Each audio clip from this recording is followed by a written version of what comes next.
When the son of tech billionaire Victor Harrington III walked into Judge Elias Monroe's courtroom wearing a $15,000 suit and a smirk that could curdle milk, nobody knew they were about to witness the most devastating takedown in the history of the Riverside County Superior Court.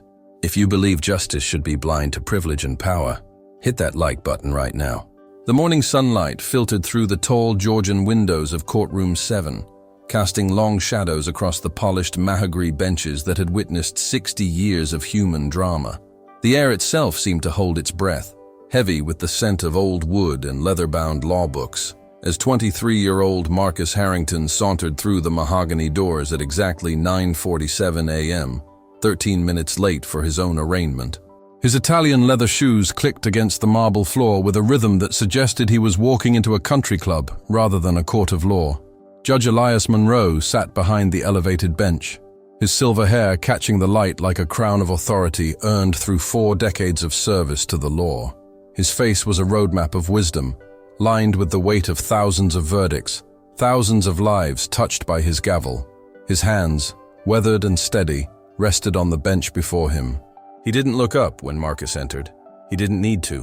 The silence in the room had already told him everything about the young man's character.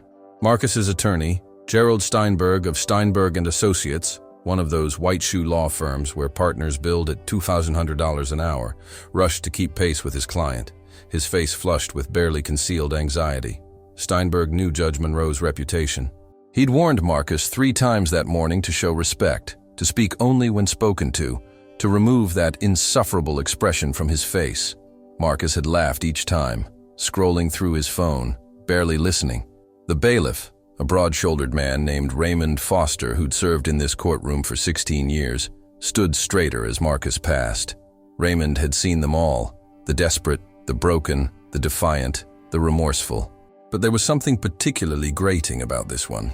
The way Marcus adjusted his diamond cufflinks, the way he glanced around the courtroom as if appraising its worth, the way he smiled at his father, who sat in the front row of the gallery wearing a suit that probably cost more than Raymond's annual salary. Victor Harrington III, founder and CEO of Harrington Technologies, a company valued at $47 billion, looked every inch the titan of industry. His presence dominated the room even in silence. Next to him sat Marcus's mother, Catherine, her face a carefully constructed mask of composure, though her hands trembled slightly as they clutched a Hermes handbag. Behind them, 3 rows of reporters filled the gallery, notebooks open, cameras ready.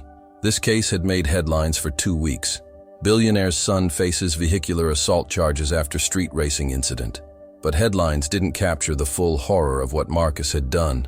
On the other side of the aisle, separated by an ocean of privilege and pain, sat the Santos family. Maria Santos, 43 years old, her face bearing the permanent marks of trauma, sat in a wheelchair, her right leg still in a cast, her left arm supported by a sling. Her husband, Roberto, held her hand with a gentleness that spoke of 30 years of love, tested by unimaginable hardship. Their daughter, Sophia, 17 years old, stared straight ahead, her eyes rimmed with red from weeks of crying, her future forever altered by one reckless night. Marcus barely glanced at them. Judge Monroe finally looked up. His gray eyes, sharp as surgical steel, swept across the courtroom before settling on Marcus Harrington with the weight of accumulated judgment. The silence deepened. Someone in the gallery coughed, and it sounded like thunder. "Mr. Harrington," Judge Monroe's voice was quiet, but it carried to every corner of the room. "You are charged with 3 counts of reckless endangerment, 2 counts of vehicular assault with great bodily injury, 1 count of street racing resulting in injury, and 1 count of leaving the scene of an accident. How do you plead?" Marcus leaned back in his chair, crossed his legs, and smiled. Actually smiled. Gerald Steinberg closed his eyes briefly, as if praying for deliverance. "Not guilty, Your Honor," Marcus said, his voice dripping with casual dismissal. Obviously, a ripple of shock moved through the courtroom. Judge Monroe's expression didn't change, but something flickered in those gray eyes, something ancient and unforgiving. "Obviously," Monroe repeated slowly, tasting the word. "Mr. Steinberg, perhaps you might confer with your client about appropriate courtroom decorum." Steinberg leaned toward Marcus, whispering urgently, Marcus waved him off like a bothersome insect. "I'm fine, Gerald. Let's just get through this circus so I can get back to my life." Roberto Santos made a sound, not quite a gasp, not quite a sob. His wife squeezed his hand tighter, her knuckles white with the effort of remaining silent. The prosecutor, District Attorney Catherine Walsh, rose from her table. Walsh was a 20-year veteran with a conviction rate that made defense attorneys nervous. She'd personally requested this case after reading the police reports, after seeing the hospital photographs, after learning that Marcus Harrington had walked away from the scene with nothing more than a scratch, while 3 people's lives were shattered. "Your Honor, the people would like to present evidence and testimony regarding the events of October 7th, Walsh began, her voice steady and clear. "At approximately 11:15 p.m., the defendant, Marcus Harrington, was operating a 2024 Ferrari SF90 Stradale, valued at $625,000 on Riverside Boulevard. According to multiple witnesses and traffic camera footage, Mr. Harrington was engaged in illegal street racing with another vehicle, reaching speeds estimated at 127 miles per hour in a zone posted for 35 miles per hour. Marcus examined his fingernails. His father's face remained impassive. Walsh continued. "At the intersection of Riverside and Maple, the defendant lost control of his vehicle while attempting to, and I quote from the police report, drift through the turn to impress onlookers. His vehicle jumped the curb, struck a bus stop bench, and collided with Maria Santos, Roberto Santos, and their daughter Sofia Santos, who were waiting for the number 42 bus that would take Maria to her night shift at Riverside General Hospital, where she works as a nursing assistant."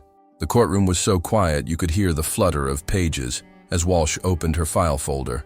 Maria Santos sustained a compound fracture of her right femur, 3 broken ribs, a punctured lung, severe lacerations requiring 247 stitches, and a traumatic brain injury that has resulted in partial memory loss. She has undergone 6 surgeries in the past 2 weeks and faces at least 8 more. Her medical bills currently exceed $890,000, and her doctors estimate she will never work again. Roberto Santos suffered 2 broken vertebrae, a shattered collarbone, and psychological trauma requiring ongoing treatment. Sofia Santos, a straight A student who was scheduled to attend UCLA on a full academic scholarship next fall, sustained severe damage to her right hand, her dominant hand, that has left her unable to write. She was a classical pianist, Your Honor. She'd been playing since she was 4 years old. She had already received early admission to UCLA's prestigious music program. Sofia Santos began to cry silently. Her mother tried to turn toward her, but the wheelchair and her injuries made the movement painful. Roberto wrapped his arm around his daughter. Walsh paused, letting the weight of those words settle over the room like snow. After the collision, witnesses report that the defendant exited his vehicle, looked at the victims, made a phone call, and then left the scene on foot. He was apprehended 3 hours later at his family's estate in the hills, where he had showered, changed clothes, and, according to his own admission to police, had a couple drinks to calm his nerves. "That's strategic evidence tampering," Steinberg objected, rising quickly. "Mr. Steinberg," Judge Monroe said quietly, "your objection is noted and overruled. The defendant's own words to police are admissible. Please sit down." Walsh approached the bench. "Your Honor, the people have traffic camera footage, witness testimony from 7 individuals, toxicology reports showing the defendant had a blood alcohol content of 0.9 3 hours after the incident, suggesting he was likely over the legal limit at the time of the crash, and phone records showing the defendant's first call after the accident was not to 911, but to his father's personal attorney." Marcus leaned toward his lawyer and said, loudly enough for the front rows to hear, "This is taking forever. Does she have to make such a production of it?" Judge Monroe's gavel came down once. The sound was like a gunshot. "Mr. Harrington," Monroe said, his voice still quiet but carrying an edge that could cut diamonds, "you will remain silent unless you are addressed directly by this court." "Do I make myself clear?" "Crystal, Your Honor," Marcus replied, that smirk still playing at the corners of his mouth. "Though I have to say, this is all a bit dramatic, don't you think? It was an accident. Accidents happen. That's why we have insurance." The courtroom erupted. 3 reporters started typing frantically. Maria Santos made a sound like her heart was breaking. Judge Monroe's gavel came down twice more. "Order! I will have order in this courtroom!" Monroe's voice thundered now, the full force of his authority filling the space. When silence returned, he fixed Marcus with a stare that had made hardened criminals confess. "Mr. Harrington, you will not speak again unless I grant you permission. Mr. Steinberg, control your client, or I will hold him in contempt." Victor Harrington III shifted in his seat, his jaw tight. He leaned forward and whispered something to his wife, who nodded, almost imperceptibly. Walsh spent the next hour presenting evidence. Traffic camera footage played on the courtroom monitors, showing Marcus's Ferrari screaming down Riverside Boulevard, weaving between cars, running red lights. The video quality was sharp enough to see Marcus's face through the windshield, laughing, glancing at his phone, one hand on the wheel. Then the turn, the loss of control, the sickening moment when the Ferrari jumped the curb and the screen filled with chaos. Several people in the gallery gasped. One woman left the courtroom, her hand over her mouth. Walsh called her first witness, Officer Thomas Chen, the first responder. Chen, a 15-year veteran with the Riverside Police Department, took the stand with the bearing of someone who had seen too much human suffering. "Officer Chen," Walsh began, "please describe the scene when you arrived at Riverside and Maple on the night of October 7th. Chen took a breath. "I've worked hundreds of accident scenes, Ms. Walsh. This was one of the worst. Mrs. Santos was unconscious, bleeding severely from head trauma. Mr. Santos was conscious but in shock, trying to crawl toward his wife despite his own injuries. The daughter, Sophia, was screaming, not in pain but calling for her mother. There was blood everywhere. The bus stop bench was completely destroyed. Part of it had gone through the windshield of the Ferrari. And the defendant? Not there. His car was abandoned, engine still running, driver's door open. We found his phone on the front seat. There was a half-empty bottle of champagne in the passenger seat." "Objection." Steinberg was on his feet. "The bottle's presence doesn't prove consumption by my client." "Sustained," Monroe said, though his eyes remained on Chen. "The jury will disregard the champagne bottle. Continue, Officer Chen." Chen described the search for Marcus, the discovery of the second vehicle involved in the race, driven by a 19-year-old who immediately cooperated with police, and finally locating Marcus at his family's estate 3 hours later, freshly showered, wearing different clothes, with his father's attorney already present. Walsh then called Dr. Patricia Hoffman, the trauma surgeon who had operated on Maria Santos. Dr. Hoffman's testimony was clinical, but devastating. She described the extent of Maria's injuries, the 6-hour surgery to repair her femur, the delicate work of removing glass fragments from her brain tissue, the moment they'd almost lost her on the table. "In your professional opinion, Dr. Hoffman, will Mrs. Santos make a full recovery?" "No." The word hung in the air like a death sentence. "Mrs. Santos will require a walker for the rest of her life. The brain injury has affected her short-term memory. She experiences chronic pain that will never fully subside. She will need care for basic daily activities. She's 43 years old, and her life as she knew it is over." Maria Santos wept quietly. Her husband held her. His own eyes wet with tears he refused to let fall in public. Marcus yawned. Actually yawned, covering his mouth with the back of his hand, checking his watch. Walsh called Sophia Santos to the stand. The 17-year-old moved slowly, favoring her right side, her damaged hand held protectively against her body. She was sworn in, her voice barely above a whisper. "Sophia," Walsh said gently, "I know this is difficult, but can you tell the court about your plans before October 7th? Sophia's voice trembled. "I was going to UCLA. I had a full scholarship for their dual program in music performance and neuroscience. I wanted to be a music therapist, to help people with brain injuries recover through music.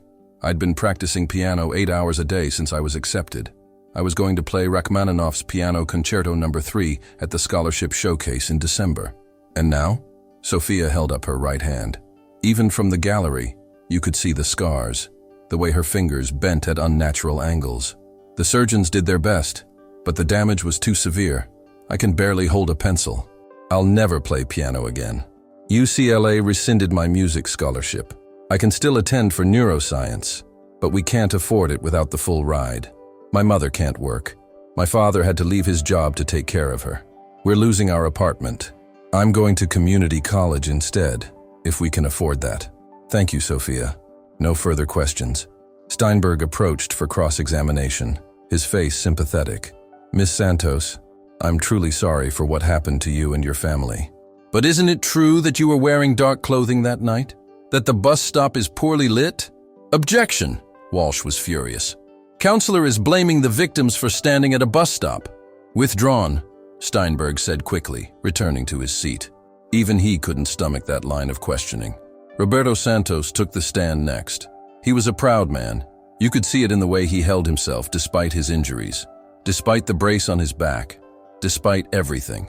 He'd worked construction for 22 years, never missed a day, provided for his family, raised his daughter to believe in hard work and education and the American dream. Mr. Santos, Walsh asked, how has your life changed since October 7th? Roberto's voice was rough with emotion. I had to quit my job. I can't do construction work anymore. My back won't allow it. But more than that, I need to be home. Maria needs help with everything. Getting dressed, bathing, eating sometimes, when her hands shake too much. Our daughter comes home from school and has to be a nurse instead of a kid. We had $12,000 in savings. It's gone. We've started a GoFundMe that's raised $34,000. Nowhere near what we need. We're going to lose our apartment next month.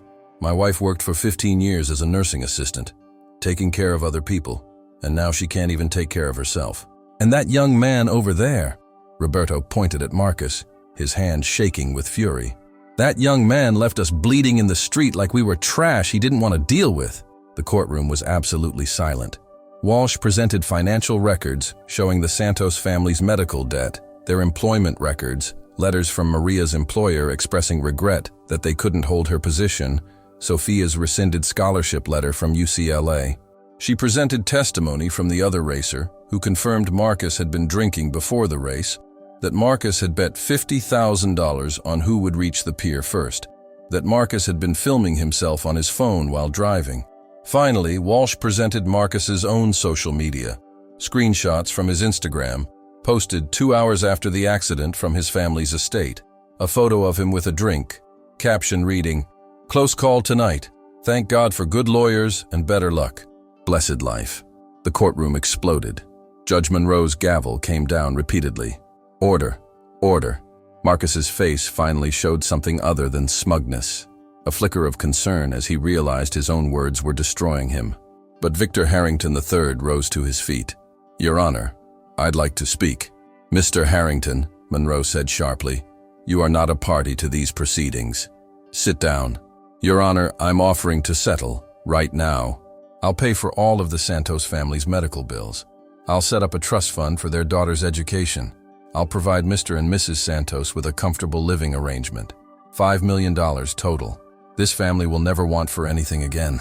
All I ask is that the charges against my son be reduced to misdemeanor reckless driving. He made a mistake. He's young. He's learning. He has his whole life ahead of him. Let's not ruin it over one error in judgment. The audacity of it hung in the air like smoke. $5 million. More money than the Santos family would see in 3 lifetimes.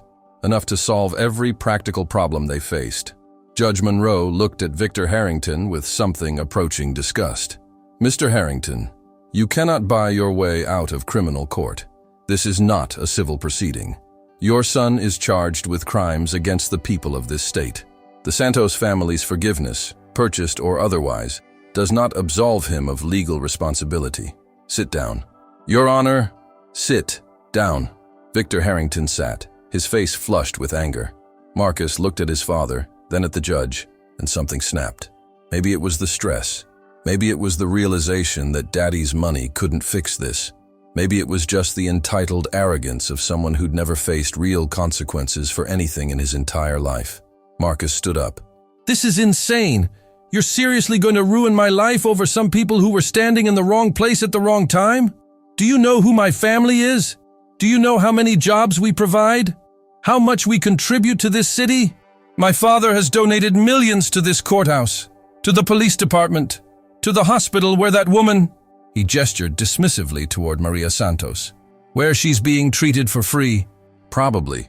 We're the good guys here, and you're treating me like I'm some kind of criminal because of an accident? Mr. Harrington, sit down immediately. Steinberg was pulling at his client's arm, but Marcus shook him off. No, I'm sick of this. That family should be thanking my father for offering them $5 million. They were probably waiting for some ambulance-chasing lawyer to help them sue us anyway. This whole thing is a setup. They should be grateful we're even acknowledging them." The courtroom erupted in chaos. Reporters were on their feet. The bailiff moved toward Marcus. Roberto Santos was being restrained by his daughter as he tried to stand. Maria Santos was sobbing. Judge Monroe's gavel came down like the hammer of God. Once, twice, 3 times. "Silence!" The word echoed off the walls. Everyone froze. Marcus, still standing, seemed to finally realize he'd gone too far. But it was far, far too late. Judge Elias Monroe stood. He rarely stood during proceedings, but when he did, everyone in the courtroom felt it. The weight of 4 decades of service to justice. The accumulated moral authority of a man who had devoted his life to the law, not for power or money, but because he genuinely believed in its capacity to protect the powerless from the powerful. "Mr. Marcus Harrington." Monroe's voice was quiet again, but it carried the force of an earthquake. "In my 40 years on this bench, I have seen evil. I have seen cruelty. I have seen people do terrible things out of desperation, out of poverty, out of circumstances that broke them. But I have rarely, very rarely, seen something as fundamentally corrupt as what I have witnessed from you today." Marcus opened his mouth. Monroe raised one hand, and the young man fell silent as if compelled by invisible force. "You stand before this court, accused of crimes that shattered 3 innocent lives, and you have the audacity, the sheer, incomprehensible audacity, to suggest that those victims should be grateful. Grateful that your father offered them money, grateful to be acknowledged. As if their pain, their suffering, their destroyed futures are inconveniences you've graciously agreed to compensate." Monroe's gray eyes bored into Marcus like drills. "You drove a $625,000 car at 127 miles per hour through a residential neighborhood while intoxicated, racing for a bet that amounts to pocket change for you. You destroyed that car, and you know what? I don't care about the car. But you destroyed Maria Santos's body. You destroyed Roberto Santos's livelihood. You destroyed Sofia Santos's dream. And when you realized what you'd done, you didn't call for help. You didn't render aid. You didn't even check if they were alive. You called your father's lawyer, you went home, you showered off their blood, and you posted on social media about your good luck." Catherine Harrington was crying. Victor Harrington's face was stone. "And today, when faced with the consequences of your actions, you have shown not one shred of remorse, not one moment of genuine understanding of what you've done. Instead, you have demonstrated contempt for this court, for the law, for the Santos family, and for every principle of human decency that separates civilization from barbarism." Monroe paused, letting the silence build. "Your father offered $5 million. Let me tell you something about that offer, Mr. Harrington. That money, that enormous sum that would change the Santos family's life, represents approximately 0.01% of your father's net worth. If we scale that proportionally to the average American family's net worth, your father just offered the equivalent of $12. $12 to compensate for a mother who will never walk without pain, a father who can no longer work, and a daughter whose dreams you crushed under the wheels of a car you were driving like a toy." Marcus's face had gone white. His smirk was completely gone. "The prosecution has presented overwhelming evidence of your guilt. The traffic cameras, the witnesses, the toxicology, your own social media, your own words in this courtroom. But you know what convinced me beyond any shadow of doubt? Your complete inability to see the Santos family as human beings equal to yourself. Your assumption that their suffering can be bought off. Your belief that your privilege insulates you from consequence." Judge Monroe sat back down, arranging the papers before him with deliberate care. "Mr. Harrington, I find you guilty on all counts. I sentence you to 15 years in state prison, the maximum allowable under California law for these charges. You will serve a minimum of 12 years before you are eligible for parole. I am also imposing a $500,000 fine to be paid directly to the Santos family, separate from any civil judgments they may pursue. You will lose your driver's license permanently. And when you are released, if you are released, you will serve 5 years of supervised probation, during which you will perform 2,000 hours of community service at trauma centers and hospitals, so that you may see, up close, the consequences of reckless driving."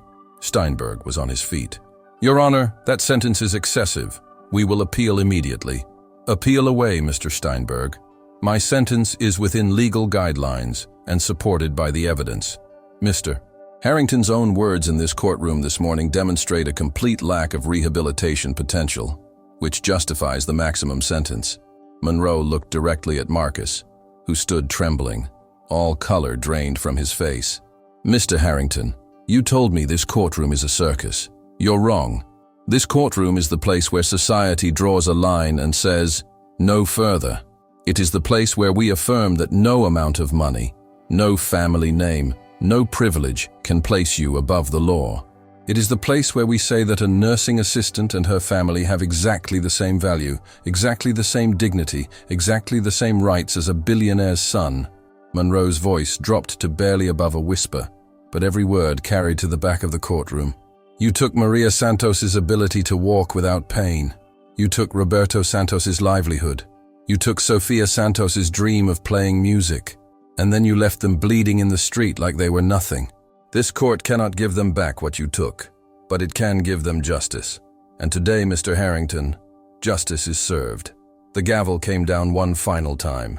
Bailiff, take Mr. Harrington into custody. This court is adjourned. Marcus Harrington's legs gave out.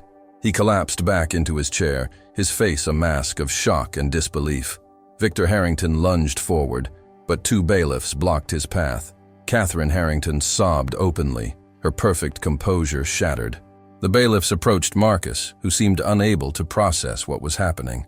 But I'm Marcus Harrington, he whispered as the handcuffs clicked around his wrists. I'm Marcus Harrington.